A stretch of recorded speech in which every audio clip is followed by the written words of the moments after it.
Hello, and welcome to Sleep and Speak, bedtime stories to learn English and sleep. Get cozy, close your eyes, and let's begin. Today's story is called The Little Dragon Who Sneezed Fire. There was once a tiny dragon who couldn't stop sneezing. Every time he sneezed, achoo, achoo, a puff of fire came out.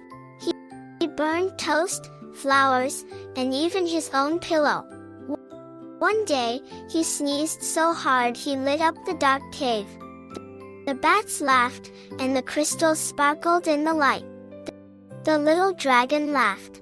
His sneeze had made something beautiful. "Wow," said his mom. "You're our little night light."